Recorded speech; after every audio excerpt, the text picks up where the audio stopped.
Bonjour à tous, bonjour à toutes, nous sommes le mardi 7 avril 2020, nous sommes confinés toujours et ça se renforce en tout cas à Paris car le ministre de la Santé annonce que les activités sportives en extérieur dans la capitale sont désormais interdites de 10h à 19h. Tenons bon ensemble dans cette course de fond, pardon pour le mauvais jeu de mots, et bienvenue à tous et toutes dans À l'air libre. À mes côtés aujourd'hui, Mathieu Magnodex.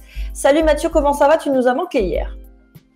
Merci, ça va bien, plus ou moins bien, hein, l'impression quand même d'être un peu plus assigné à résidence pour une durée indéterminée, mais ça va. On continue quand même. Dans la deuxième partie d'À l'air libre, on va parler justement des masques, hein, c'est le sujet du moment, la conversation du moment, tout le monde veut en faire, on a tous des tutos, on a vu tous passer plein de choses, mais il faut quand même avoir quelques précautions, observer quelques règles, et ce n'est certainement pas la panacée contre le virus, on va en reparler avec nos invités. À tout à l'heure Mathieu. Dans la première partie, on va réfléchir au monde d'après, de quoi on ne veut plus jamais. Ça fait l'objet d'une pétition de nombreuses ONG et syndicats. On en parle avec eux. On partira ensuite en Grande-Bretagne où le Premier ministre Boris Johnson est en soins intensifs. Il est temporairement remplacé. Tout ça en pleine exécution du Brexit. On ira ensuite en Allemagne où la stratégie de dépistage massif s'intensifie. La minute détente nous sera offerte par Tété qui nous joue un de ses classiques à la faveur de l'automne. Puis on retrouvera bien sûr Usul et Cotentin dans les confinautes. Enfin, je rappelle les deux adresses où vous pouvez nous écrire, alairlibre@mediapart.fr pour vos témoignages, covid@mediapart.fr pour vos infos et documents d'intérêt général. À l'air libre numéro 16, go!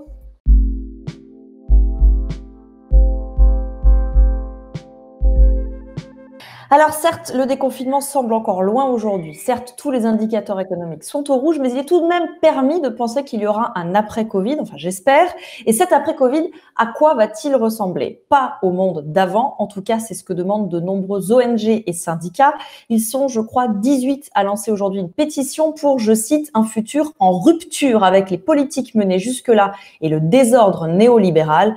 Pour parler de ce désordre néolibéral, j'accueille trois des signataires. Aurélie Trouvé, bonjour. Bonjour. Vous êtes porte-parole d'Attaque. Pauline Boyer, bonjour. Bonjour. Vous êtes porte-parole de l'Action non violente COP21. Éric Benel, bonjour. Bonjour. Vous êtes porte-parole de l'Union syndicale solidaire. À vos côtés, je cite entre autres les Amis de la Terre, Greenpeace, Oxfam, le DAL, le syndicat de la magistrature, la CGT et j'en passe. Votre tribune, on va le voir, s'intitule Plus jamais ça. Alors, on va développer, mais chacun en une phrase. Plus jamais quoi? Une phrase. Éric, vous commencez. Oh la vache. Oui, c'est pas très sympa. Bon, plus jamais ce qu'on vit aujourd'hui, en fait, parce que c'est la conséquence de tout ce qu'on dénonce depuis des années. Donc, il faut changer radicalement de société. Pauline? Plus jamais le fait que les populations les plus précaires qui subissent en premier les impacts d'une crise sanitaire ou d'une crise de quelconque crise. Aurélie? Plus jamais de casse des services publics, en particulier des hôpitaux, de dépendance extrême aux chaînes mondiales de production et plus jamais de non-réponse et même d'aggravation de la crise sociale et écologique. Merci d'avoir joué le jeu d'une phrase. Alors figurez-vous que ça tombe bien, votre pétition, ça tombe bien parce que vous avez un allié de poids dans cette démarche, c'est lui. Mes chers compatriotes, il nous faudra demain tirer les leçons du moment que nous traversons. Interroger le modèle de développement dans lequel s'est engagé notre monde depuis des décennies et qui dévoile ses failles au grand jour. Interroger les faiblesses de nos démocraties.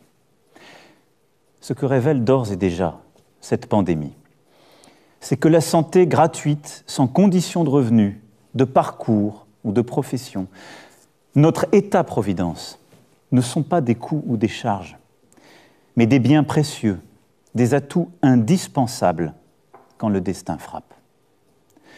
Ce que révèle cette pandémie, c'est qu'il est des biens et des services qui doivent être placés en dehors des lois du marché. Déléguer notre alimentation, notre protection, notre capacité à soigner, notre cadre de vie, au fond, à d'autres, est une folie.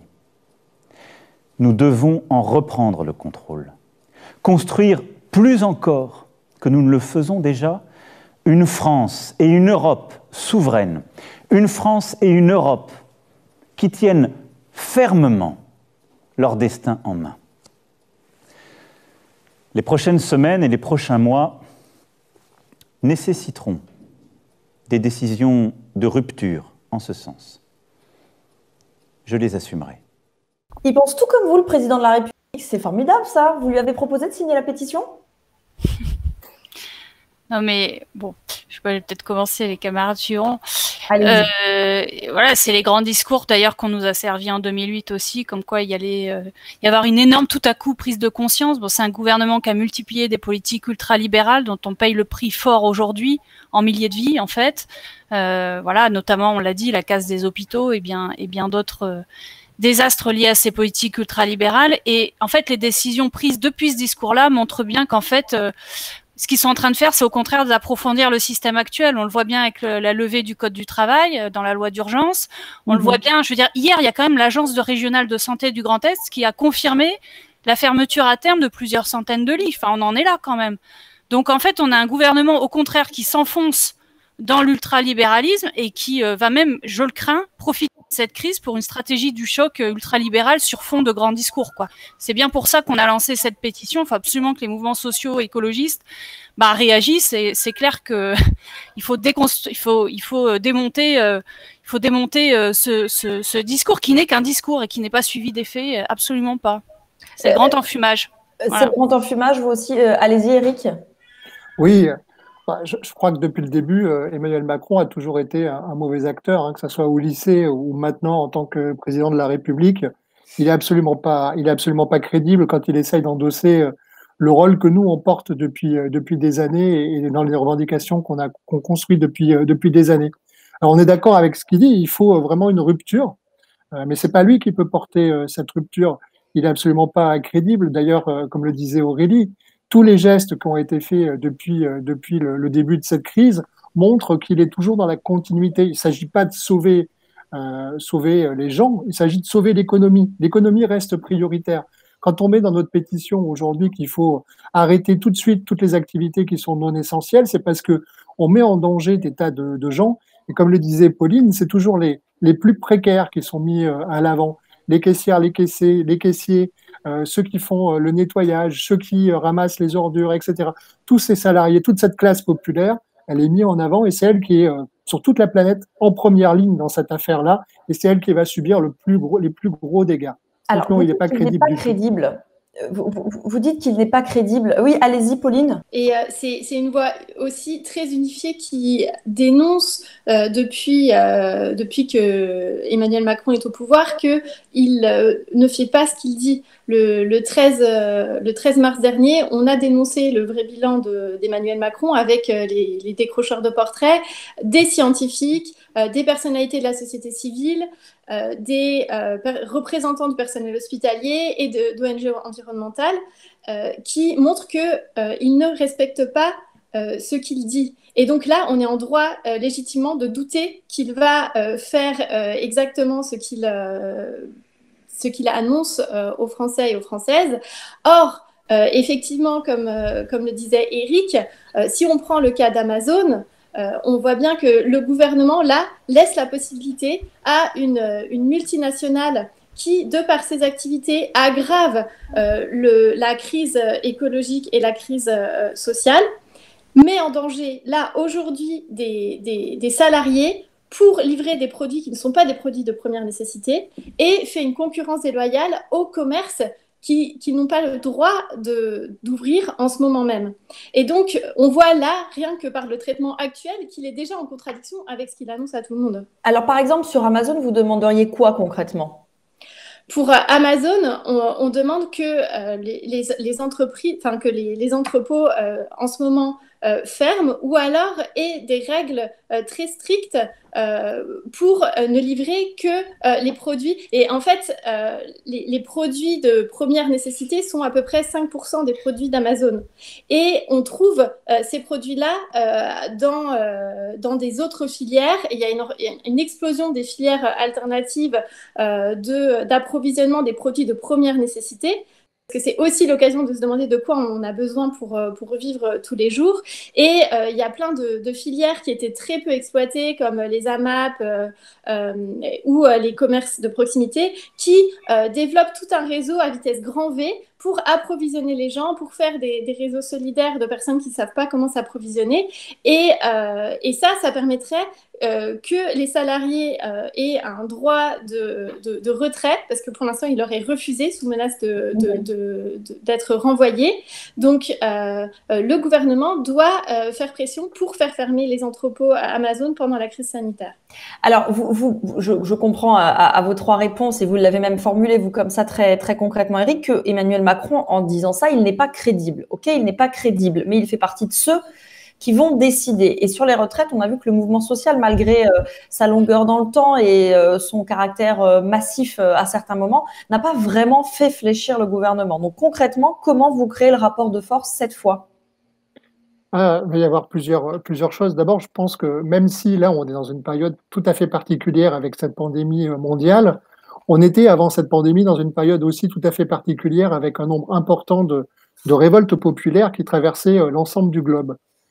Et ces révoltes populaires, elles ne sont pas éteintes. Et je pense que ce qui se passait en France avec la question des retraites, qui faisait suite à ce qui s'est passé avec les Gilets jaunes, qui fait suite aussi à ce qui s'est passé avec le mouvement de loi travail, c'est qu'il y a un refus de plus en plus puissant de la précarité et des inégalités.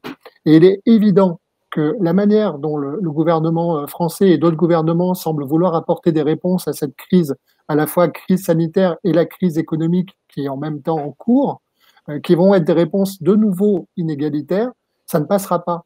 Ça ne passera pas, on l'entend déjà dans les réseaux, on l'entend déjà lorsqu'on discute avec ses voisins le soir à 20h. Il y a déjà une révolte qui commence déjà à gronder. L'unité que le gouvernement a appelée de ses voeux, elle se fait, mais contre lui. Et je pense que dans les jours qui vont suivre, et c'est pour ça aussi qu'on lance cette pétition, qu'on commence à labourer le terrain sur des propositions et sur des revendications pour le tout de suite après, mais tout de suite, il y a déjà un mouvement social qui est en train de commencer à renaître et qui n'attend qu'une chose, c'est de pouvoir à nouveau reprendre la rue. Aurélie, je vous vois acquiescer, une réaction. Pour poursuivre ce que dit Eric, je pense que dans la période à venir, les mouvements sociaux, écologiques vont jouer un rôle essentiel. Et bon, nous, on a décidé en tout cas, les organisations là qui lançons la pétition, les organisations syndicales associatives, qui sont par ailleurs très différentes dans les cultures, dans les approches, dire CGT, Solidaire, FSU, Oxfam, Amis de la Terre, Greenpeace, Confédération Paysanne ou Attaque, voilà, c'est inédit comme cercle, et bien d'autres, on est une grosse quinzaine. Ouais. C'est inédit et on prend nos responsabilités, c'est-à-dire qu'on pense aussi que pour peser, il faut des alliances inédites entre ce type d'organisation, mais aussi, je dirais, avec les réseaux de solidarité qui sont en train de se créer. Bon, je pense par exemple à un réseau comme Covid Entraide, mais il y en a d'autres, des réseaux de solidarité localement fondés sur des mouvements citoyens qui sont très forts, mais qui sont aussi fondés sur une grande colère vis-à-vis du gouvernement et qui ont des revendications politiques. C'est pas que de la solidarité. C'est de la solidarité qui s'appuie aussi sur des demandes fortes. Voilà. Et du coup, je pense ce qui est intéressant aussi, c'est qu'on s'est mis d'accord sur la base de nos valeurs communes sur des revendications politiques fortes, immédiates. Les deux très immédiates qu'on demande, c'est l'arrêt des activités non essentielles. Ça rejoint ce qui est dit sur Amazon. Ouais. Comme en Italie, par exemple, il y a une liste aujourd'hui des activités essentielles. On met en danger des salariés. Le gouvernement, du coup, nourrit aussi la propagation du virus. Donc, on demande que ça, vraiment, se soit mis en œuvre. Et deuxièmement, la réquisition des établissements médicaux privés. C'est fait en Espagne. Je veux dire, on est en France, on est face à un gouvernement qui est complètement enfermé dans une logique ultra-libérale, incapable d'en sortir. Et aujourd'hui, même, on a fait une lettre à Pénicaud, d'ailleurs, pour dire que ce comportement était criminel aujourd'hui. On est de l'ordre du comportement criminel. Elle vous a répondu ? Eric ? Non, elle nous a pas répondu, malheureusement. Et d'ailleurs, on attend toujours, ça fait déjà plusieurs jours, le décret qui devait paraître sur les activités essentielles. Le gouvernement devait faire paraître un décret, il n'est toujours pas paru. Il va paraître quand la pandémie sera terminée ? Écoutez, la question est posée. S'ils nous entendent, j'en doute, mais s'ils nous entendent, qu'ils n'hésitent pas à nous répondre. Aurélie, poursuivez. Ensuite, sur les revendications, je disais revendications de court terme, notamment la levée, la suspension aussi des dividendes de toutes les grandes entreprises. Ça va bien plus loin que ce qu'a décidé le gouvernement. Si je puis me permettre, justement sur ce point précis de la suspension immédiate des versements de dividendes, Bruno Le Maire s'est exprimé là-dessus et il a dit, il a invité les entreprises à ne pas verser de dividendes, mais il n'y a pas eu de contrainte exprimée de la part du ministère. Donc, qu'est-ce que vous faites là pour que ça aboutisse? C'est quoi le but? C'est tellement de signatures qui y viennent. C'est vous allez faire le siège de Bercy. Bon, on est confiné, c'est compliqué. Vous voyez ce que je veux dire? On va faire tout ce qu'on peut. Donc on a fait une tribune, on a fait une pétition, mais on a aussi plein d'autres initiatives à venir. Voilà, on se retrouve régulièrement pour en discuter, pour lancer ça. Et voilà, et essayer de peser le plus possible dans le rapport de force. Mais évidemment, il n'y a pas que nous, et heureusement, quoi. Donc chacun fait aussi avec voilà comme il peut dans ce contexte-là. On est aussi en train de repenser aussi nos manières de nous mobiliser dans cette période de confinement, et c'est pas facile. Voilà. Parfois, certaines organisations, leur mode de mobilisation repose sur des happenings, sur des choses visuelles, de la manifestation physique, avec des images qui sont percutantes. Ça, vous en êtes privé d'une certaine manière. Il y a une forme d'aubaine, non voulue bien sûr pour le gouvernement, à ne plus vous avoir dans les pattes. Mais vous n'avez pas décidé de laisser tomber. Donc, comment vous vous réinventez ? Là, je vous le dis, en plus, il y a ce travail à la fois pour penser des mobilisations différentes. Voilà, on va en inventer d'autres au fur et à mesure. Mais ce qui est important pour nous, c'est aussi d'avancer ensemble, quoi. Et là, on le voit avec la pétition, la tribune, etc.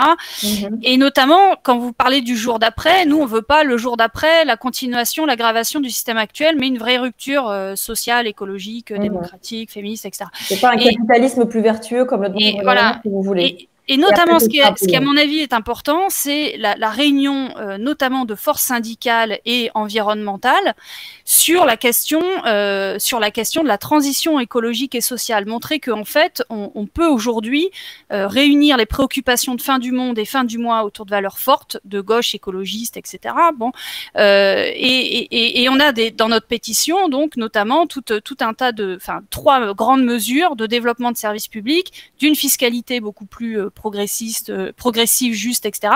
Et surtout une relocalisation, mais pas n'importe laquelle, qui soit solidaire, écologique et sociale, parce que tout le monde va y aller de son grand couplet sur la relocalisation, mais pour nous, c'est une relocalisation particulière qui fait face à l'urgence sociale et écologique.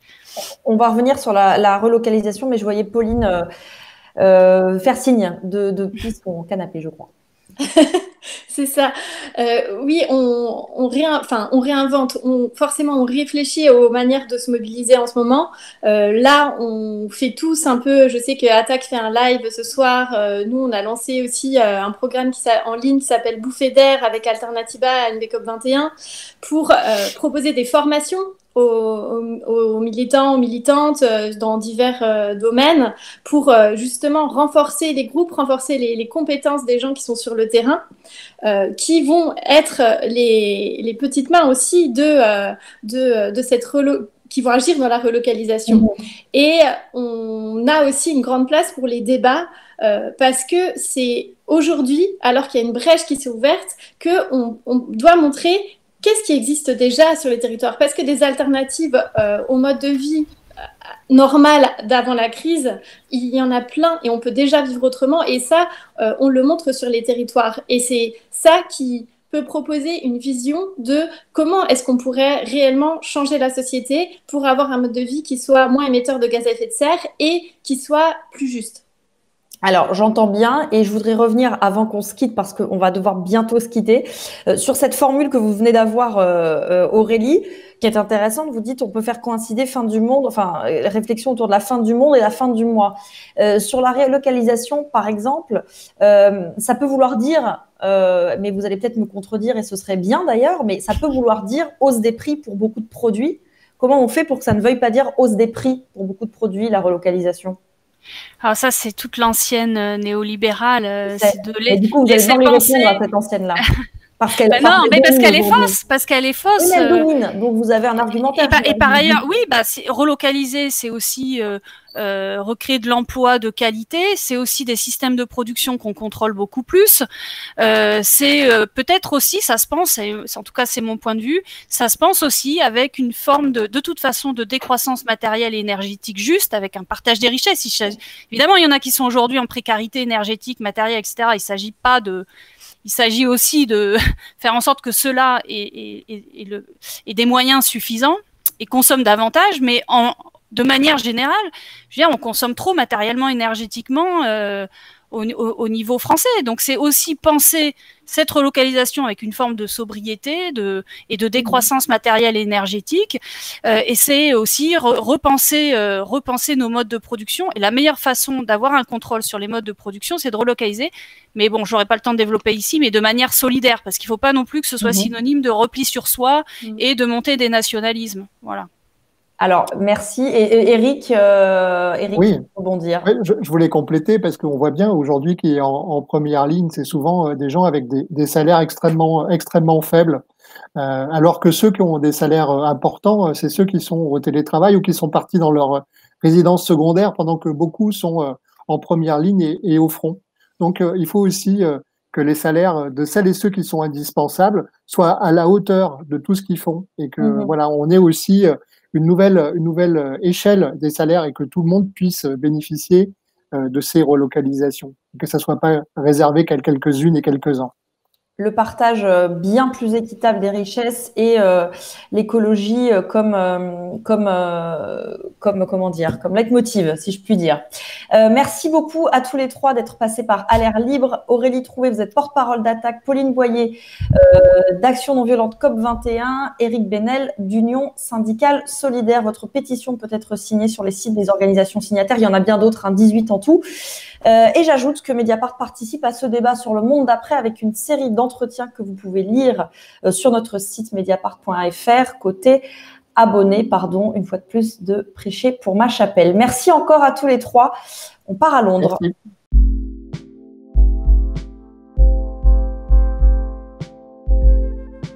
La Grande-Bretagne a depuis hier soir un Premier ministre par intérim car Boris Johnson, à l'isolement depuis 10 jours, a été hospitalisé lundi et il est en soins intensifs. Amandine Alexandre, bonjour. Bonjour. Tu es notre correspondante au Royaume-Uni.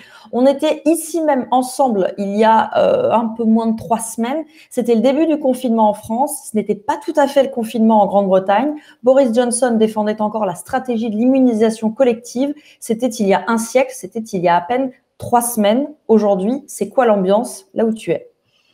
Alors, c'est une ambiance qui n'est pas très bonne parce que le Premier ministre, tu l'as dit, est hospitalisé. Non seulement il est hospitalisé, mais il est en soins intensifs. On a eu aussi le bilan des dernières 24 heures. On sait qu'il y a plus de 850 personnes qui sont décédées au cours des dernières 24 heures. Alors qu'en fait, en fin de semaine dernière, on avait l'impression que peut-être on allait vers le mieux. Et là, tout d'un coup, avec le Premier ministre en soins intensifs et de nouveau cette augmentation très importante du nombre de morts, voilà, on ne sait plus très bien. On a l'impression qu'on est vraiment dans le gros de la crise et qu'on n'est pas, le pic de l'épidémie n'est pas encore atteint. La semaine dernière, les scientifiques disaient peut-être qu'à la fin de cette semaine, on aura atteint le pic de l'épidémie. Aujourd'hui, c'est plus très sûr. Donc, on avait l'impression qu'on s'approchait un petit peu, enfin, si ce n'est vers la sortie de la crise, du moins vers de meilleurs jours. Et là, en fait, aujourd'hui, on est de nouveau complètement au milieu du gué et c'est l'incertitude qui règne. Vous êtes carrément abasourdi, j'ai l'impression. Oui, c'est vrai que ça a mis un coup au moral, le fait que Boris Johnson soit hospitalisé. On l'a su juste après la diffusion du discours de la reine. Et c'est assez, enfin, c'est pas étonnant, c'est normal, mais c'est vrai que ça a créé une anxiété supplémentaire. En plus, Downing Street a essayé de minimiser en fait la gravité de la situation, alors qu'on avait bien conscience que quand même le fait qu'il soit hospitalisé, ça voulait dire que son état s'était dégradé, et ça n'a pas non plus tranquillisé les Britanniques. Et donc voilà, depuis hier soir finalement, les choses sont un peu plus claires puisqu'il est en soins intensifs, on le sait.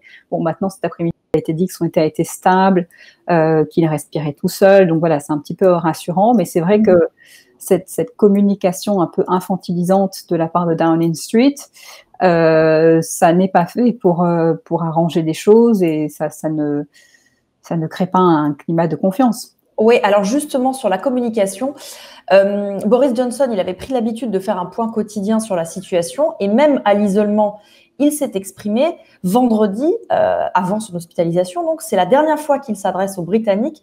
Voici un extrait de ce qu'il a dit.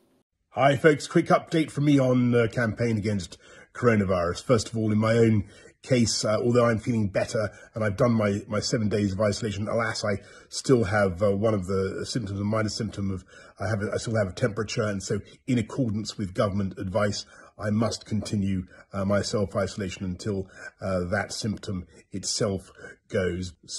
Stay at home, folks. Protect our NHS. Save lives. Speak soon. Alors, même si on le voit là, il apparaît affaibli, on a quand même l'impression qu'il veut donner le change. Il parle d'un symptôme mineur, mais 3 jours plus tard, il est hospitalisé. C'est ce que tu disais sur la communication de Downing Street. On a l'impression qu'il y a une volonté peut-être de dissimuler ou de ne pas dire totalement la vérité des faits aux Britanniques. Oui, en fait, et c'est depuis qu'il a été diagnostiqué d'ailleurs, depuis que Boris Johnson a été diagnostiqué. Au départ, on a dit qu'il avait des symptômes modérés, puis effectivement, vendredi, il a dit qu'il avait encore des symptômes, et même quand il a été hospitalisé, Downing Street a dit que c'était par précaution. Voilà, donc et en fait, il y a aussi cette volonté de Boris Johnson, évidemment, de montrer qu'il reste aux commandes du navire. Il y a aussi quelque chose, on va dire, de très viril et d'un peu machiste, si je peux me permettre, dans cette communication, parce qu'on sait que le coronavirus provoque une très grande faiblesse, et on a l'impression que Boris Johnson a voulu faire mentir les faits, montrer que lui, il pouvait continuer à travailler. Alors, c'est tout à son honneur d'une certaine façon, parce qu'effectivement, le pays a besoin d'un Premier ministre efficace, mais en même temps, le fait est qu'il n'était pas en mesure véritablement de gérer la situation comme quelqu'un en bonne santé. Tout à fait. Et alors d'ailleurs, ce qui lui arrive à Boris Johnson, on est évidemment loin de s'en réjouir, mais n'est-ce pas dans un terrible symbole l'échec de sa stratégie ?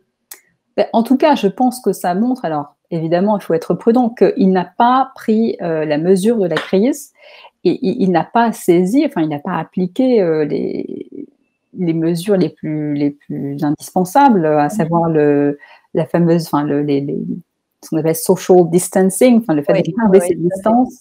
Et même au début du mois de mars, alors qu'on savait déjà qu'il fallait éviter tout contact physique, ne pas serrer des mains, etc., lui, en fait, continuait à serrer des mains et continuait, presque, il se vantait du fait qu'il serrait des mains.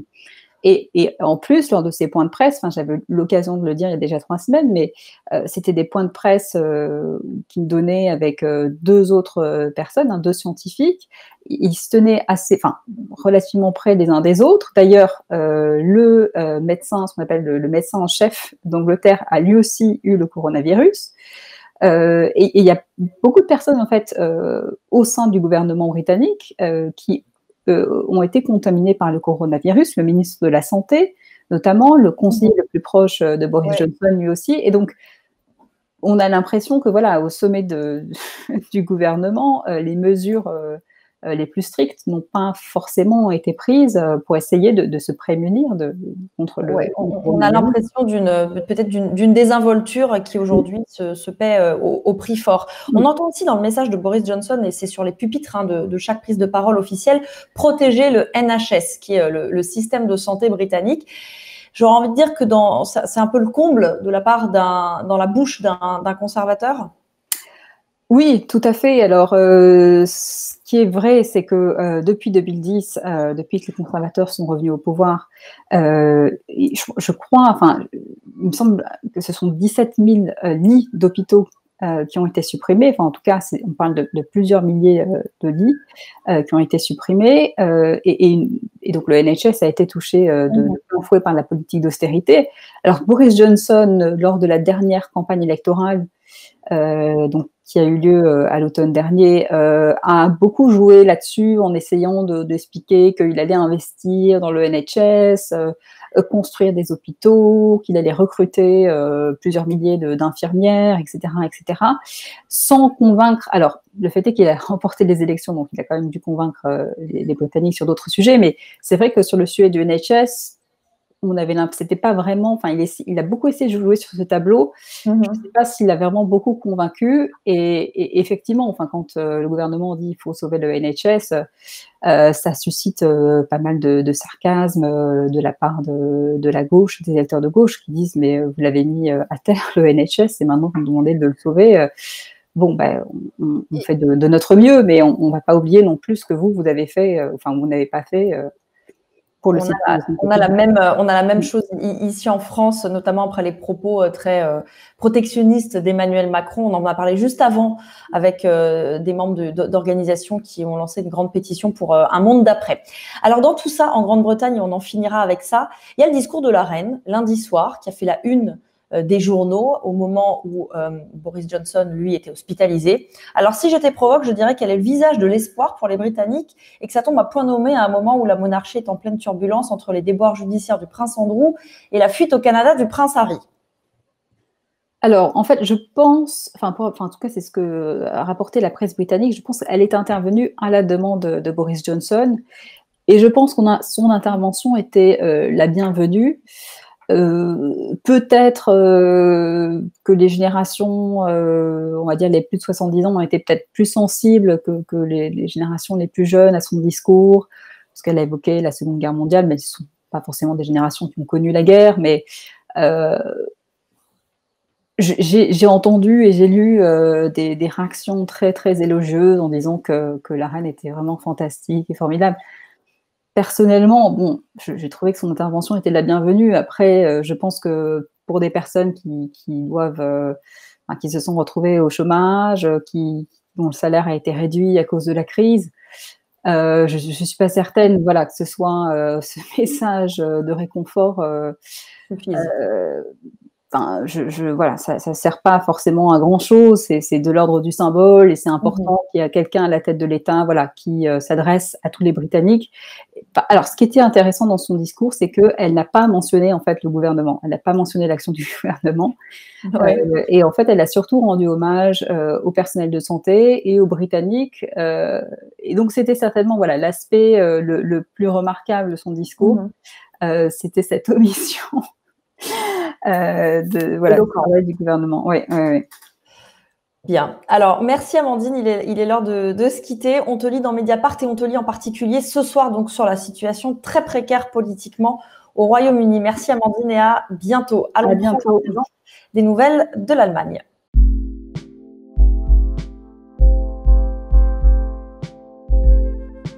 L'Allemagne gère de façon totalement différente de la France l'épidémie de Covid. Pour en parler, Thomas Schnee, bonjour.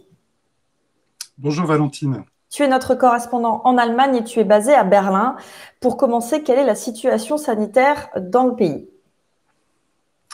Alors la situation sanitaire, ce matin, l'Institut Robert Koch, qui centralise toutes les données, a fourni comme tous les jours les derniers chiffres. C'est quand même un nombre élevé de personnes testées positives, de 99 200, je crois, avec un nombre de décès qui reste encore en proportion par rapport aux pays voisins assez faible, c'est-à-dire à 1600, je regarde, 1607, c'est-à-dire 173 décès de plus qu'hier.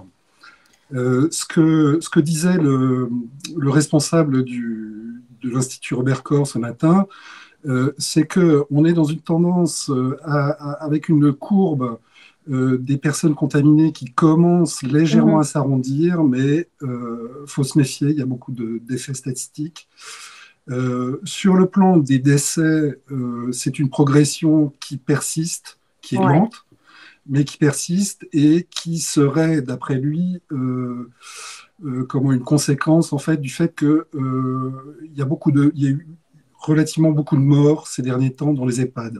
Oui, c'est Voilà, aussi donc, un chiffre qui gonfle en France, effectivement, avec les morts des EHPAD. Alors, il y a plusieurs différences avec la France. Déjà, le confinement. Le confinement en Allemagne est partiel. Concrètement, ça se passe comment, Thomas? alors concrètement, ça se passe que les Allemands ont préféré contrôler les contacts plutôt que le déplacement. C'est un peu Mhm. la manière dont ils présentent les choses. Ça veut Ouais. dire concrètement qu'on peut sortir sans limitation de durée, sans contrôle de Mhm. l'activité. En revanche, on ne peut être qu'au maximum avec une personne ou alors avec des personnes qui vivent ensemble leur confinement. Donc, c'est quand même une grosse bouffée d'air par rapport à ce qu'on vit en France. Oui, ça semble être davantage basé sur une forme de confiance en les citoyens. Il n'y a pas, si je comprends bien, d'attestation comme chez nous. L'autre différence, et tu l'as écrit dans Mediapart, l'Allemagne mise sur une stratégie de dépistage massif couplée à de la géolocalisation, un peu comme en Corée du Sud. Tout à fait. Je dirais que cette stratégie de dépistage massif n'a pas été perceptible tout de suite parce que en Allemagne, ce sont les Länder qui sont responsables de la lutte contre les épidémies. Donc, au début, il y avait une certaine cacophonie, et puis, comme les Allemands ont l'habitude de ce système fédéral, au bout d'un moment, je dirais, la machine à compromis, la machine à consensus s'est mise en route. Et puis, au fur et à mesure, c'est l'État fédéral, c'est Berlin, qui a pris la direction de l'ensemble. Ce qui s'est passé, c'est que l'Allemagne était très à l'écoute de ce qui se passait en Chine, puisqu'elle a énormément d'entreprises qui sont engagées sur le marché chinois.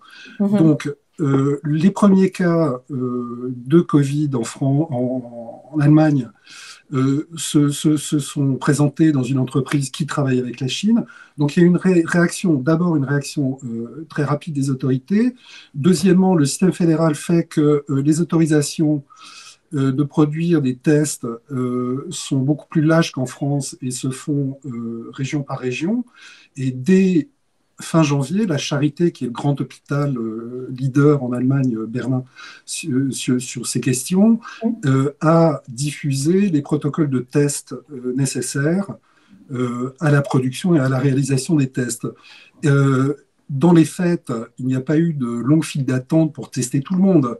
C'est simplement que quand quelqu'un présente deux symptômes, tout en étant, sans être malade, les Allemands testent. Donc, au bout du compte, en fait. voilà.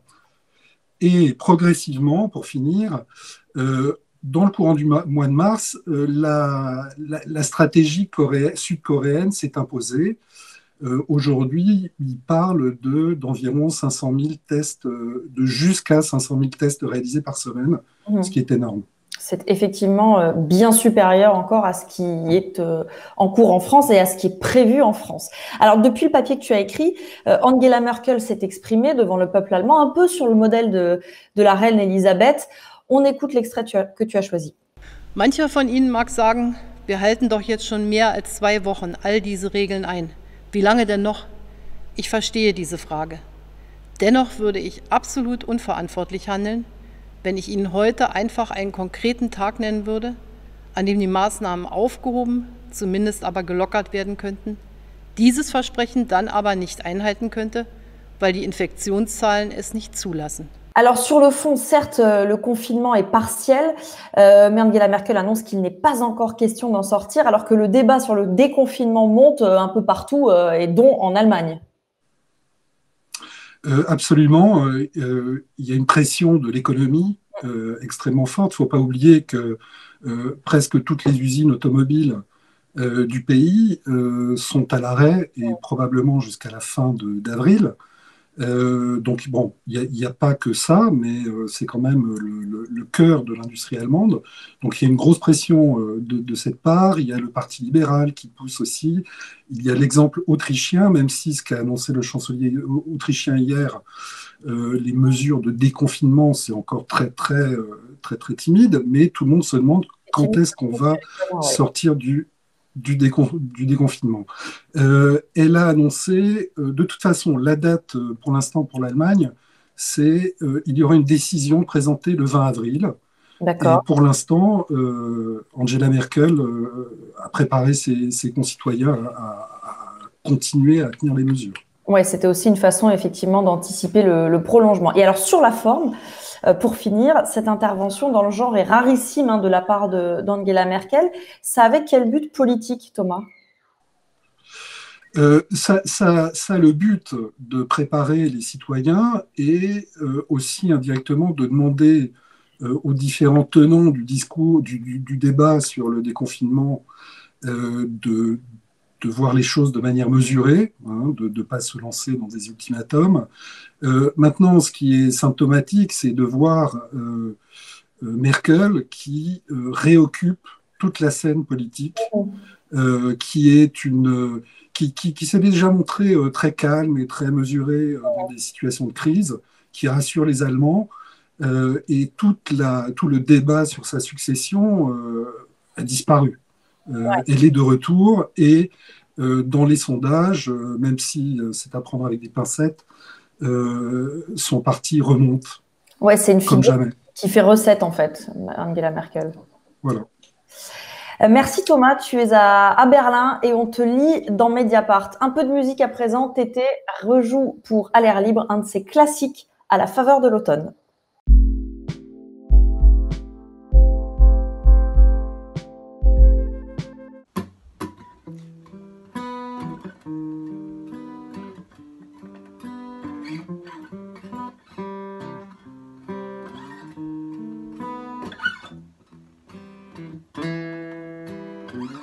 Posté devant la fenêtre, je guette les âmes esselées à la faveur de l'automne. Posté devant la fenêtre, je regrette de n'y avoir songé. Maintenant que tu abandonnes à la faveur de l'automne revient cette douce mélancolie. 1, 2, 3 qui est un peu comme on vous donne de vieilles mélodies. Rivé devant le téléphone de temps que tu daignes m'appeler, que tu te décides enfin. Toi tes allures de garçon rompies un peu la monotonie de mes journées, de mes nuits. À la faveur de l'automne revient cette douce mélancolie. 1, 2, 3 qui est un peu comme on vous donne de vieilles mélodies. À la faveur de l'automne, tu redonnes ma mélancolie, ces couleurs de super Scooby-Doo.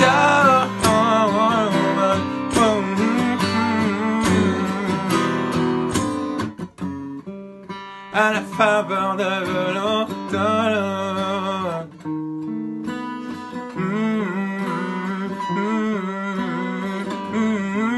Boum, boum, boum. Boum, boum, boum.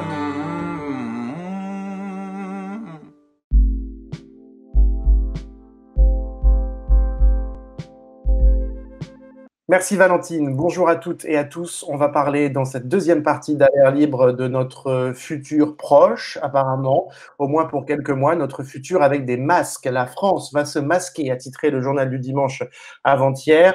Le gouvernement réfléchit à prôner le port du masque pour tous dans le cadre de la préparation du déconfinement, nous apprend le journal du dimanche. Une volte-face qui ne dit pas son nom, c'est le moins qu'on puisse dire. On s'en rappelle, voici ce que disait la porte-parole du gouvernement Sibeth Ndiaye le 17 mars. Non, les Français ne pourront pas acheter de masques dans les pharmacies parce que ce n'est pas nécessaire quand on n'est pas malade. La doctrine, c'était donc jusqu'à très récemment, les masques chirurgicaux vendus en pharmacie sont réservés aux patients contagieux, aux personnes à risque et éventuellement au personnel soignant. Les masques filtrants dits FFP2 ou plus sont réservés aux soignants directement exposés aux malades et pour le reste de la population, pas besoin de masques. Une doctrine officielle élaborée en réalité en grande partie parce que les stocks de masques étaient vides et que le gouvernement n'a pas réussi à s'en procurer suffisamment, comme l'a raconté Mediapart dans une enquête publiée la semaine dernière que vous pouvez retrouver sur le site. On en a parlé évidemment dans L'air libre la semaine dernière. En quelques jours, donc, on a observé un retournement spectaculaire de l'Académie de médecine au directeur général de la santé. Toutes les autorités de santé prônent désormais le port d'un masque, y compris des masques dits alternatifs, autrement dit des masques en tissu ou faits de textiles plus ou moins filtrants. Et pendant ce temps, des usines textiles ont relancé leur production en France, les tutoriels en ligne se multiplient, l'association française de normalisation AFNOR, qui régit les normes de conformité, a publié sur son site un tutoriel de masques barrières validé par 150 experts. Et bien sûr, des sites de vente en ligne surfent déjà sur la tendance avec des masques à vendre parfois assez chers. Face à la gestion défaillante des pouvoirs publics, les appels de citoyens se multiplient, comme celui de Xavier Serre, un boulanger de Belleville à Paris. Il a dû mettre la moitié de son effectif au chômage partiel. Il voit chaque jour, dit-il, la peur dans les yeux de ses clients et de ses employés, et il lance un appel. Il faut fabriquer des masques, dit-il, pour se protéger collectivement. On l'écoute. De mon fournil, je souhaite lancer un appel citoyen, un appel à la résistance. Je suis en colère, comme tout le monde, car on n'a pas assez de masques pour toute la population. Mais je suis aussi en colère contre la fatalité. Si on n'arrive pas à se procurer des masques, fabriquons-les. Levons une armée de fabricants de masques. Fabriquez des masques en tissu. Nous sommes donc dans cette situation où le président de la République nous dit « nous sommes en guerre ». C'est une guerre sans armes. Il n'y a pas ou très peu de masques pour les boulangers, les commerçants comme Xavier, les infirmières, les aides à domicile, les ambulanciers, les agents de sécurité, les caissiers dans les magasins, les agents d'accueil des hôpitaux et bien souvent pas non plus pour les soignants. Nous en sommes rendus là. Tout le monde donc, dans cette situation de pénurie, tente de bricoler une solution, une situation qui quand même, disons-le, est proprement hallucinante dans la 7e puissance du monde. Dans cette émission, on va donc parler des masques, de ceux qui ne protègent vraiment pas du tout et qui sont à éviter, de ceux que vous pouvez confectionner à la maison en rappelant toujours que ces masques faits maison ou artisanaux restent des barrières très imparfaites, ils sont un pis-aller dans une situation d'urgence, mais ils ne sont aucunement une garantie de protection totale face au virus, loin de là. Et en tout état de cause, ce n'est pas parce qu'on a un masque qu'il ne faut pas continuer de respecter les gestes barrières, éternuer dans son coude, se laver très souvent les mains, utiliser ses mouchoirs une seule fois et les jeter, éviter de se toucher le visage et respecter les distances d'éloignement. Ces précautions importantes rappelées, il est temps de vous présenter nos invités du jour. Jonathan Fabre, bonjour, médecin généraliste à Villeneuve-d'Ascq, dans le Nord, un des initiateurs avec 3 autres médecins d'un site internet qui s'appelle Stop Postillon, un site de conseil qui recense différentes méthodes pour constituer ces masques. Il est extrêmement sérieux et extrêmement documenté. Vous avez d'ailleurs réalisé un tutoriel pour L'air libre, on va le regarder tout à l'heure. Sidonie Groignet, porte-parole de Masque Attack, bonjour. Donc, Masque Attack est une armée de 7000 couturières solidaires, c'est comme ça que vous la décrivez, qui fabriquaient des masques en tissu. Vous allez nous parler de cette initiative. Et enfin, Catherine Hill, épidémiologiste et biostatisticienne, bonjour. Bonjour. Et je vais commencer par vous, Catherine Hill. Vous suivrez de très près, en tant que statisticienne et épidémiologiste, l'évolution de cette épidémie. Vous avez même modélisé le nombre de morts possibles que vous estimez à terme en France à 64 000. Alors, c'est une estimation, mais ce serait en effet considérable et ça permet d'avoir une grandeur, une idée des conséquences de cette épidémie. Ce serait considérable. Alors, dès le 20 mars, alors que le gouvernement, on a vu Sibeth Ndiaye tout à l'heure, continue de dire que c'était pas utile, vous avez lancé dans le Parisien un appel à généraliser le port du masque, ce qui s'est fait dans d'autres pays, par exemple en Corée du Sud, c'était dans le Parisien, on va voir cette tribune. Et dans cette tribune, vous écriviez « Le gouvernement doit organiser la production de masques, il doit préciser les conditions à remplir pour assurer leur intérêt et dicter des consignes précises pour leur bon usage. Mais si le port du masque était généralisé, leurs utilisateurs auraient déjà l'avantage de ne pas se frotter la figure, le nez et la bouche pendant leur course. » Près de 3 semaines plus tard, après la publication de cette tribune, quel bilan vous faites d'abord de la façon dont le gouvernement a réagi et géré les choses sur cette question des masques? Est-ce qu'ils ont répondu à votre tribune, finalement? Bon, pas vraiment. Ils ont reconnu que leur discours était entièrement dû à la pénurie, mais ils n'ont pas passé le pas en disant que des masques alternatifs, c'était mieux que pas de masque du tout. Ils n'ont pas assez expliqué que l'intérêt principal du masque, c'est d'empêcher celui qui est contaminé et qui ne sait pas qu'il est contaminé de postillonner partout dans l'environnement et sur les gens qui l'approchent. Donc, porter le masque, en fait, c'est surtout un acte altruiste. Vous protégez les autres si vous êtes positif et que vous ne le savez pas. Il y a une étude qui est parue la semaine dernière dans Science qui estimait que la moitié des contaminations étaient faites d'une personne qui ne se savait pas contaminante, soit parce qu'elle n'avait pas encore de symptômes, soit parce qu'elle n'allait jamais avoir de symptômes. Donc, notre tribune parlait des masques et parlait aussi des tests. Et les tests, c'est encore plus crucial que les masques, en réalité. Alors, on va en parler justement, mais est-ce que ces appels aux masques de toutes sortes qu'on voit, il y a beaucoup de tutoriels, il y a beaucoup de gens qui publient des choses faites à la maison, des trucs avec, ils filment comme ça la façon dont ils font les masques. Est-ce que ces appels à porter des masques, finalement, qui correspondent à ce que vous demandiez, vous rassure ou vous inquiète? Parce qu'on peut aussi faire n'importe quoi. Quelles sont peut-être les choses, les procédures à respecter? Ça peut aussi, l'OMS s'inquiète par exemple que si tout le monde porte des masques, on peut avoir cette illusion qu'on est tous protégés comme par miracle, alors qu'en fait ce n'est pas la réalité. Bien sûr, c'est très simple, une épidémie. Plus vous rencontrez de gens, plus vous êtes à risque. Donc, le confinement reste le problème majeur. Et ensuite, il faut savoir qu'il y a un Imperial College qui a estimé que le 28 mars, il y avait 3 millions de Français qui avaient été contaminés. Aujourd'hui, ça a probablement doublé. Donc, dans ces 6 millions qui ont été contaminés, il y en a encore plein qui sont contaminants. Donc, il y a énormément plus de gens contaminants que ce qu'on a dénombré. Ces gens-là, c'est n'importe qui. S'ils portent des masques, ça va réduire les risques. Et s'ils ne sortent pas, c'est bien aussi, à part s'ils sont confinés avec une famille nombreuse, ils vont contaminer la famille nombreuse. C'est pour ça qu'aussi, il faut tester les gens. Donc voilà, il faut absolument que la population porte des masques, qu'elle se sache contaminée ou qu'elle ne se sache pas contaminée, parce qu'il y a énormément de gens contaminés qui ne savent pas qu'ils sont contaminés. Alors, justement, pour continuer un peu cette conversation, et ensuite on va passer à nos autres invités et on organisera la discussion, évidemment, mais vous dites avec beaucoup d'autres épidémiologistes. On parle beaucoup des masques en ce moment, mais les masques, ce n'est qu'un des éléments d'un éventuel déconfinement dans quelques semaines. Il y a d'autres éléments tout aussi importants, peut-être d'ailleurs plus importants, comme les tests, notamment. Absolument. On ne peut pas décontaminer dans un pays quand on ne sait pas combien il y a de gens qui sont actuellement infectés et infectants.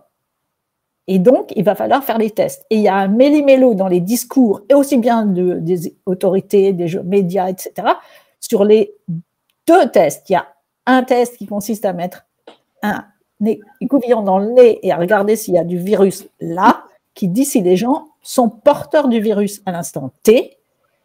Et il y a l'autre problème qui est la sérologie, qui est rechercher si les gens ont des anticorps pour savoir s'ils ont été infectés et qui sont maintenant protégés du virus, au moins temporairement. Donc, il ne faut pas mélanger ces 2 tests. Et le test, j'ai entendu Olivier Véran ce matin, il parlait de la sérologie comme ayant quelque chose à voir avec le déconfinement. Le déconfinement, il a surtout à voir avec le test d'infectiosité. Qui est porteur du virus? Et je trouve assez incroyable qu'on envisage d'aller tester les gens dans les EHPAD où il y a au moins un cas suspect, mais il faut aussi tester les gens dans les EHPAD où il n'y a pas de virus pour que les gens qui continuent à rentrer tous les jours pour travailler dans les EHPAD ne soient pas positifs et n'introduisent pas de virus dans les EHPAD où il n'y a pas d'infection. Évidemment, si les gens ne sont pas infectés aujourd'hui, ça ne prouve pas qu'ils ne seront pas infectés demain, mais si on testait une fois par semaine tous les gens qui rentrent dans les EHPAD qui sont actuellement propres, on aurait plus de chances qu'elles restent propres que si on ne le fait pas. Donc, il y a quelque chose qui ne va pas dans le discours et dans la gestion des tests disponibles. Je vous rappelle que les Allemands font entre 300 000 et 400 000 tests par semaine et que nous, la dernière semaine pour laquelle j'ai trouvé des données, c'était la semaine 13, je ne sais pas ce que c'est la semaine 13, mais Mais on a fait en France 24 000 tests, donc c'est ridicule. Comment on explique ce retard de la France sur cette question des tests? Comment on explique cette incapacité à organiser finalement le confinement, de déconfinement avec cette question des tests d'ici quelques semaines? Comment on explique ça?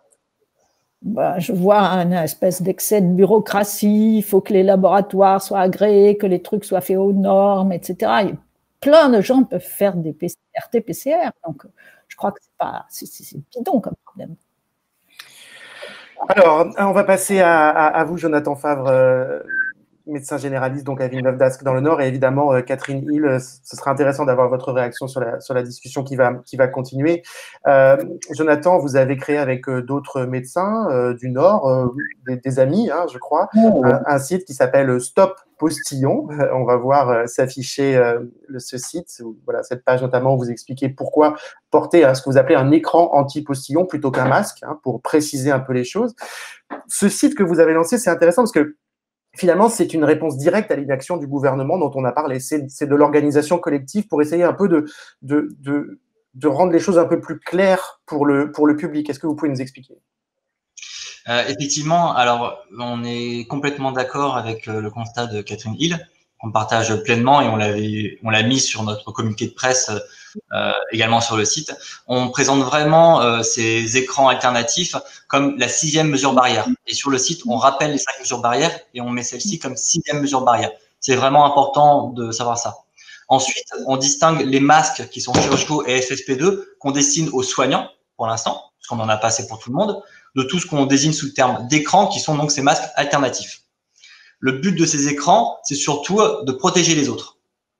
Donc, pour répondre à ce manque de masques, on essaye de donner une vision plus positive des choses pour que les gens, la population française, puissent se réapproprier cette question et puissent avoir ce geste altruiste envers les autres. Donc, c'est, entre guillemets, passer de « on se plaint de ne pas avoir de masque » à passer à « on va tous trouver des solutions pour protéger les autres ».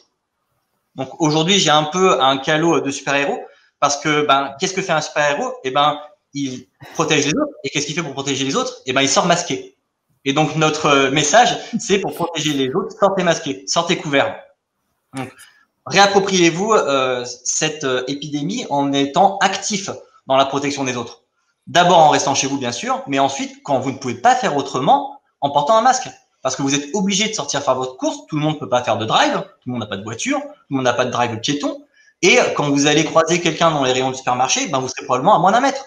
Ou si vous êtes en phase présymptomatique, donc avant de développer les signes de la maladie, vous pouvez être contaminant, au moins 2 jours avant, ou vous pouvez être porteur asymptomatique, comme on l'a dit, 50% des gens, et donc vous pouvez postillonner sans vous en rendre compte sur les fruits, sur le paquet de céréales. Et donc quand quelqu'un juste après va prendre ce paquet de céréales, il va peut-être se gratter le nez comme ça, et il va se contaminer.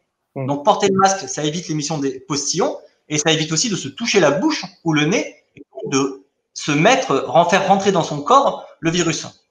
Alors, c'est intéressant parce que c'est à la fois un principe de réduction des risques collectifs, d'une certaine façon. C'est-à-dire, on ne dit pas que c'est la solution miracle, évidemment, puisque ce qu'il faudrait, c'est peut-être comme dans d'autres pays, avoir des masques beaucoup plus protecteurs. On ne les a pas.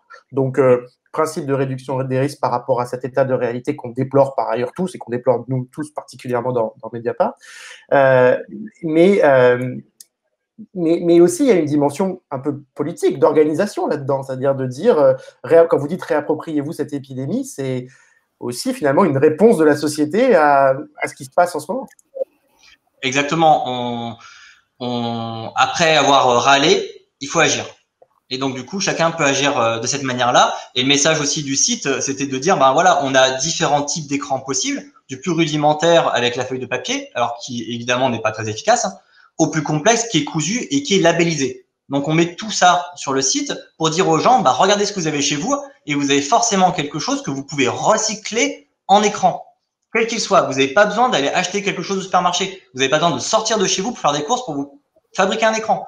Si vous n'avez pas d'élastique, c'est pas grave, vous faites un nœud. Si vous n'avez pas de torchon, vous prenez un t-shirt. Si vous n'avez pas de lingette antistatique pour nettoyer les meubles, vous prenez du sopalin. Vous avez forcément ces éléments-là. Et ces éléments-là, ça sera toujours mieux que de rien porter. Alors, est-ce qu'il n'y a pas quand même un appareillage minimal à avoir dans cette situation, encore une fois, de pénurie et de pis-aller? Est-ce qu'il n'y a pas quand même un appareillage minimal à avoir? On a vu sortir toutes sortes de choses, des trucs parfois fantaisistes avec des bonnets de soutien-gorge, des bandanas, etc. moi, j'ai du mal à croire qu'un bandana est la meilleure des solutions qu'on puisse imaginer dans cette situation. Donc, quel est quand même l'appareillage minimal en 2 mots? Et après, on va regarder le tuto justement que vous nous avez préparé. Ouais, alors j'ai utilisé justement la petite synthèse de Mask Attack pour faire ce tuto. Globalement, on met 3 jerseys de coton, donc 3 fils, un pliage avec 3 plis d'une matière en coton. Par exemple, un t-shirt ou bien un torchon de cuisine. Et on va mettre, si possible, une interface supplémentaire au milieu, type papier, donc un sopalin ou une lingette électrostatique pour nettoyer l'immeuble. Ok, très bien. Eh bien, justement, on va regarder ce tuto que vous nous avez préparé ce matin entre 2 consultations, on rappelle, parce que vous continuez à exercer dans votre cabinet à Villeneuve-d'Ascq. On va regarder ce tuto, il fait 2 minutes et on le regarde tout de suite. Donc, bonjour à tous, on va vous présenter une manière simple de réaliser un masque avec ce que vous avez à la maison. L'idée, c'est de ne rien avoir à acheter à l'extérieur de ce que vous pourriez recycler chez vous. Donc là, ici, on a les grands principes qui ont été dictés par Opération Mask Attack. Donc, globalement, on va privilégier du 100% coton qui peut être lavé à 90 degrés.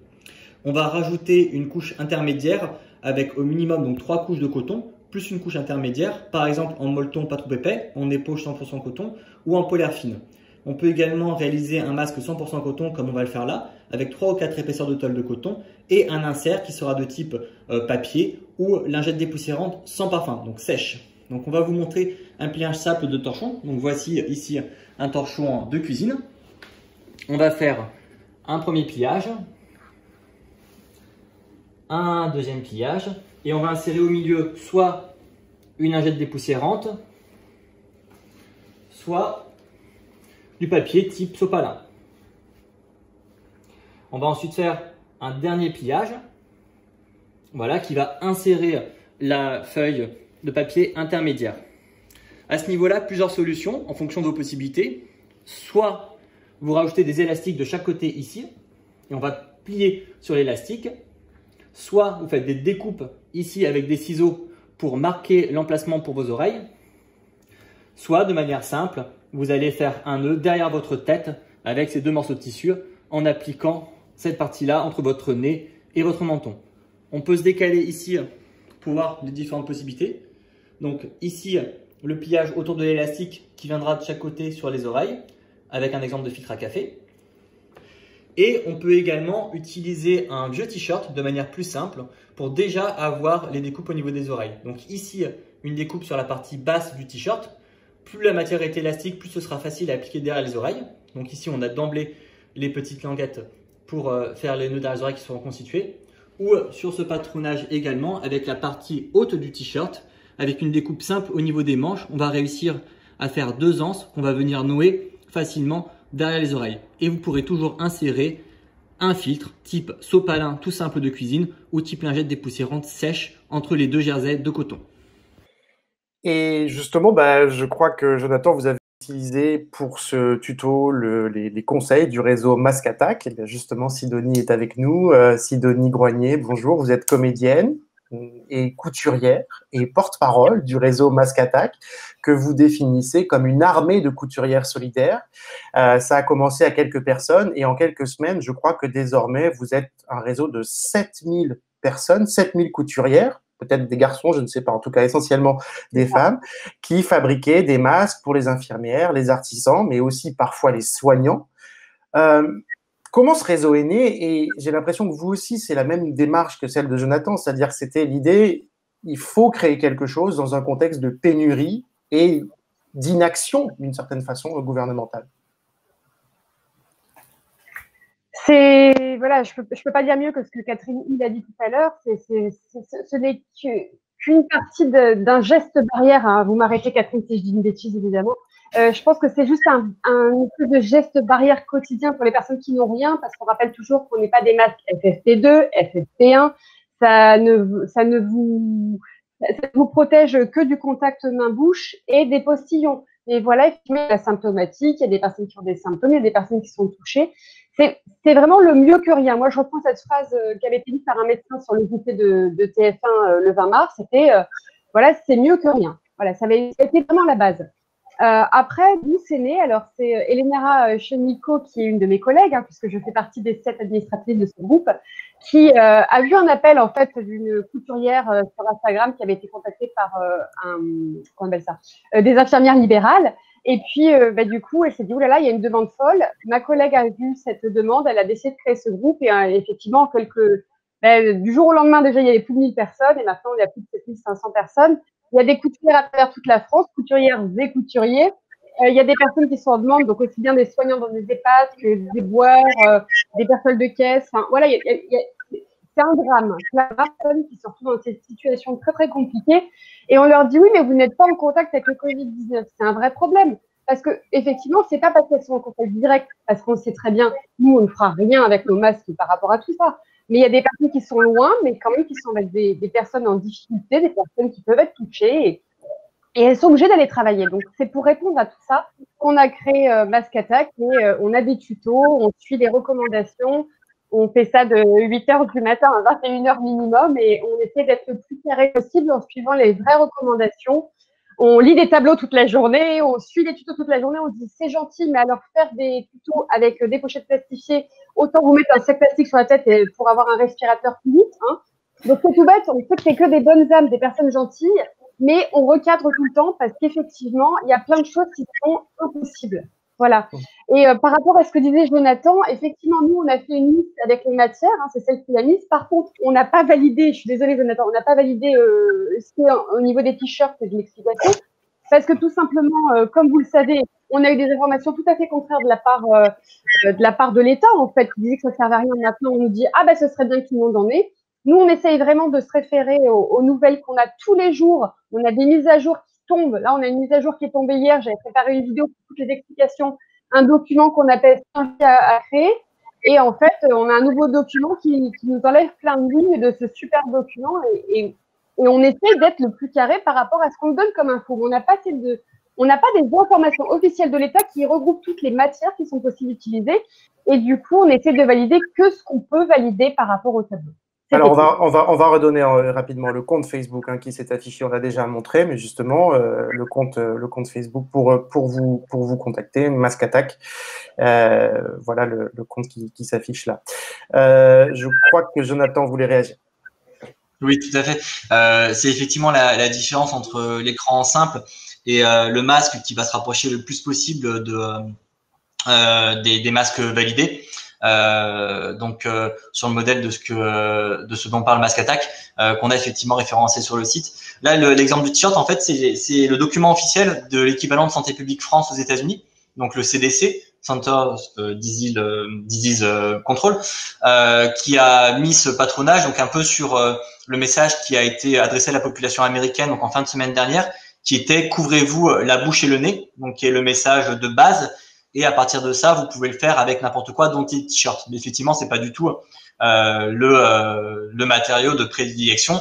Ça permet pas du tout de se protéger soi-même, bien sûr. Ça permet juste de diminuer les aérosols donc les micro-gouttelettes dans l'environnement et donc également d'éviter de se toucher la bouche, comme ça a été tout à fait rappelé. Mais c'est l'écran, c'est du coup un écran, d'où le nom qu'on a utilisé. Et c'est vraiment le niveau minimum de protection, mais tout le monde peut le faire. Je voudrais avoir, Catherine Hill, votre sentiment sur cette discussion. On voit bien que tout le monde, dans une situation de pénurie, essaye de faire au mieux. Quelle est votre réaction sur cette discussion et est-ce que vous avez des conseils peut-être à donner aux gens qui nous écoutent? Non, je ne suis pas du tout une spécialiste dans la fabrication du masque ni dans sa composition. J'ai juste vu le Surgeon Général des États-Unis dans son bel uniforme en train de montrer comment il pouvait transformer rapido presto avec 2 élastiques et un t-shirt en masque.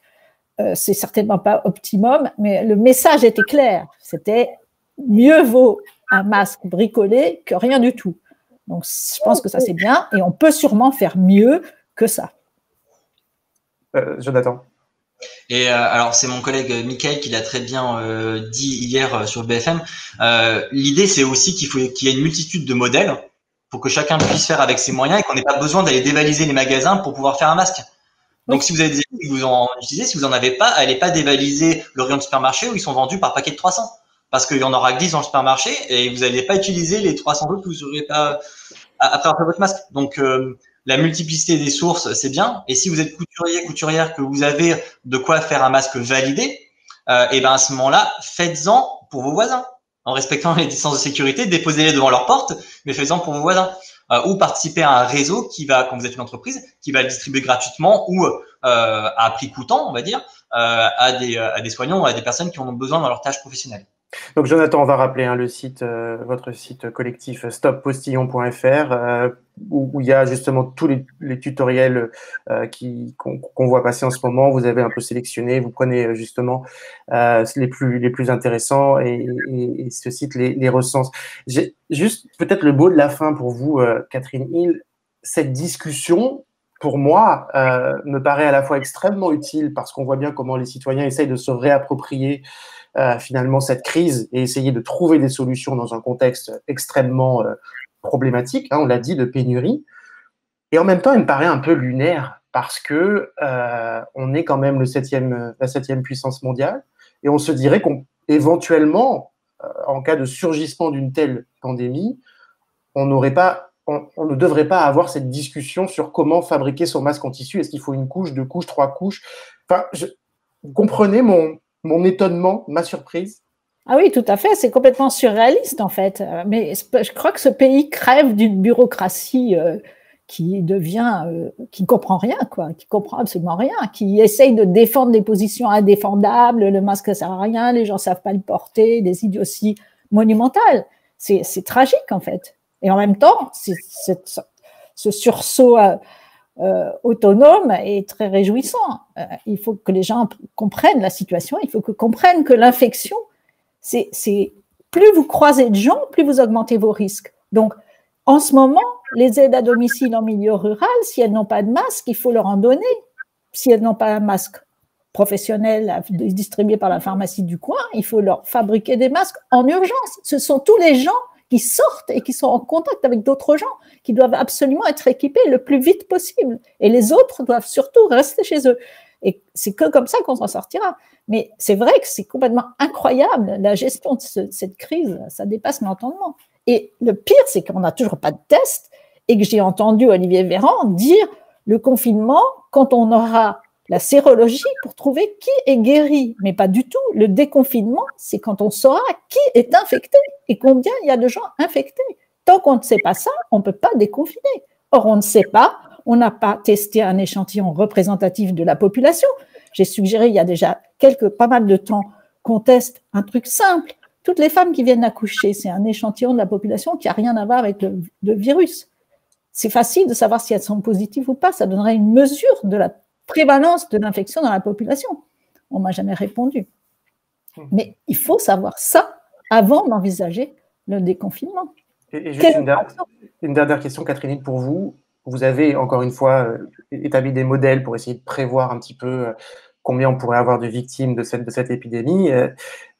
On en a pour combien de temps avec cette épidémie? Je n'en sais absolument rien du tout.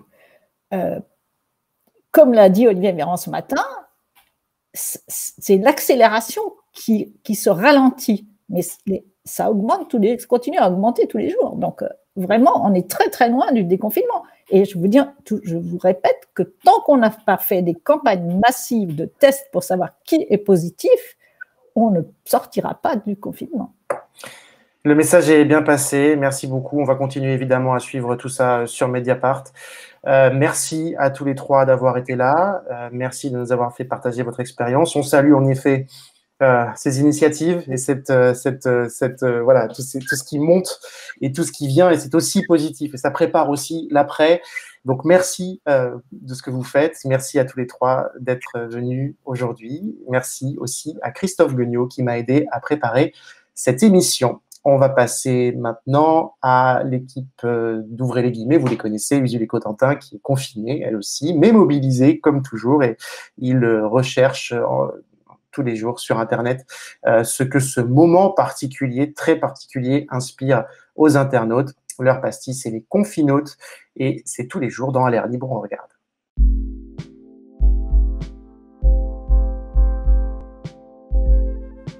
Tu m'entends? Ouais. Putain, J'en peux plus, hein. Heureusement que c'est bientôt fini, parce que là, j'en peux plus. Bah, je crois qu'il va falloir prendre son mal en patience, hein, parce que les 2 milliards de masques qu'on a commandés à la Chine, ils arriveront pas avant le mois de juin. Mais je parle pas des masques, c'est la fête des œufs, j'en peux plus. Tu creuses, t'as des œufs, tu secoues les arbres, t'as des œufs, tu pêches, t'as des œufs. C'est insupportable. Bon, pose ta console, on travaille, c'est les confinautes, là. Mais, attends, j'ai pas sauvegardé. Non, c'est une sauvegarde automatique, tu mourras pas avec ça. Sauvegarde automatique.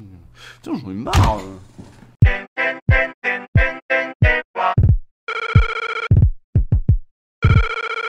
Alors je sais pas où vous en êtes, mais moi j'en suis à l'étape 6 du deuil de ma vie à l'extérieur, l'acceptation. Alors qu'il y en a qui sont encore à l'étape 3, le marchandage. Ne pourrais pas faire de sport spécialement, je me suis plutôt dit j'allais prendre mon carnet, essayer de dessiner, même si c'est pas forcément ce que je fais très bien à la base. Mais voilà, c'est prendre un peu de verre et profiter un peu du calme aussi.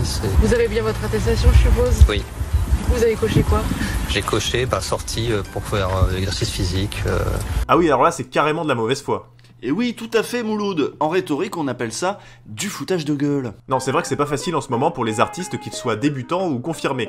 T'as pas le droit de sortir, et si tu restes chez toi, ta femme te fait chier sous prétexte que t'es là à jouer à la guitare alors qu'elle se tape tout le boulot. Pas de nom, pas de jeu, encore rien regardé, même pas pris. Faut pas qu'il la remette sur Instagram. Là, je suis en direct sur un truc Facebook, arrête de m'interrompre. Attends, je recommence. Alors lui, c'est le chanteur Raphaël, et sa meuf, c'est la comédienne Mélanie Thierry. Et lui, il est là, dans la cuisine, à gratter sur sa guitare alors que c'est même pas 1 heure. Bah ouais, mais c'est pas 1 heure, t'es dans la cuisine, je vais faire à bouffer. J'en ai pas pour longtemps. Non mais quel trou de balle, il s'arrête pas en plus. Bah non, puis il doit faire ça en soutien au personnel soignant, c'est quand même plus important qu'une salade de concombre. Putain, moi qui pensais que c'était un gentleman. Bien sûr, je te trouve très jolie, j'ai vraiment envie de te sauter. J'aimerais qu'on prenne quand même un instant pour parler de continuité pédagogique. Ah bah oui, les profs, tout ça. Puis c'est vrai que les profs, c'est un peu le choc des cultures en ce moment parce qu'ils se mettent à internet. Du coup, c'est un peu difficile pour eux. Ah oui, c'est d'autant plus dur que là, ils jouent pas sur leur terrain. Du coup, ils se font clasher par leurs élèves et pire, parfois par de simples bolosses venus distribuer du sbeul et du seum sur leurs cours en ligne. Vous avez eu du mal à suivre cette conversation, rassurez-vous, c'est normal. Quand les adolescents jouent avec la langue française, ils parlent de bolos, clash ou seum. Pour ce qui est des cours en ligne, il suffit qu'un élève donne le lien de la salle de cours virtuelle à quelqu'un qui n'est pas dans la classe, et voilà, ça donne des trucs comme ça. Présence de lumière et d'eau, puisque les végétaux sont dans de l'eau. Hein. Végétaux, c'est Sangoku et Vegeta. Vegeta, c'est la fusion. Non. Quoi? Végétaux. Qu'est-ce qu'il parle?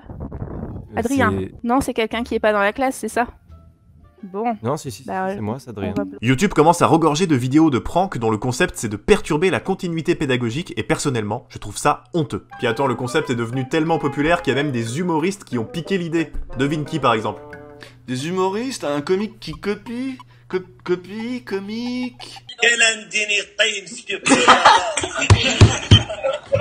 veut gagner de l'argent en masse? Alors voilà, ne faites pas comme Gad Elmaleh, d'autant plus que les profs, ils se donnent du mal. Et il y en a même qui font ça très bien, comme cet instit qui tient une chaîne qui s'appelle La Maîtresse part en live. Bonjour à tous, petits et grands, et bienvenue dans l'émission de La Maîtresse part en live. Ah ouais, on peut pas se tromper, c'est bien une vraie maîtresse. Elle a une coupe de maîtresse, des lunettes de maîtresse et des boucles d'oreilles de maîtresse. Elle propose 1 heure de live comme un rendez-vous quotidien pour les enfants, pour qu'ils gardent leurs repères. Alors c'est très bien fait, ça rencontre un certain succès et c'est très pro. Alors j'ai fait quelques recherches sur elle. Non, mais y a pas besoin non plus de faire des recherches sur... Et puis en faisant mes recherches, je suis tombé sur un article de Ouest France. Y a pas besoin de faire des enquêtes sur tout et n'importe quoi tout le temps, là. Cette maîtresse s'appelle Marie-Solène Le Toqueux, et elle enseigne près de Fougères. Tiens. Le réalisateur, c'est son mari, Ronan Le Toqueux, plus connu sous le nom de Real Myope. Il faisait des vidéos sur internet, et notamment pour jeuxvideo.com. Tu es un ouf! T'as vu ma casquette? Mais que vois-je à côté de lui? Qui est ce sémillant jeune homme? Oui, non mais c'est sûr, alors donc vu que... Ne serait-ce pas encore un sale coup de la mafia Nesblog? Mafia tout de suite, non, en plus t'es loin derrière moi, tout ça j'ai raccroché, je fuis plus tout ça, les chantages, les menaces, toutes ces choses horribles, les speedruns... En conclusion, ne faites pas comme Gad Elmaleh qui perturbe les cours de profs qui se donnent du mal, ne faites pas comme Raphaël qui laisse sa femme faire tout le taf à la maison, et ne faites pas comme Usul qui nage en plein conflit d'intérêts en faisant de la pub pour ses petits copains. Ça va, ne partons pas fâchés. Bien sûr que je n'en fous pas une, bien sûr que je fais pas la vaisselle, bien sûr qu'une fois par semaine, elle me dit de descendre les poubelles, bien sûr je ne l'écoute pas. Je suis en live sur Instagram, bien sûr la musique n'attend pas le temps pour les trucs de bonne femme. Ne Ne partons pas fâchés. Coupe ton truc. Ça n'en vaut. Mais coupe ton truc de Mais merde. attends, mais tu vois bien que je suis. Espèce de vieux gars qui me saoule là. Non, mais Coupe je ton suis truc. désolé. Toi, mais Mais toi, oui, mais- à la fin du confinement, tu dégages. Je suis en live là, c'est pour ça, c'est parce que. Et ce soir, tu vas dormir dans ta caravane, Non, je je vais suis pas désolé. voir. Ouais, ok, D'accord, pardon.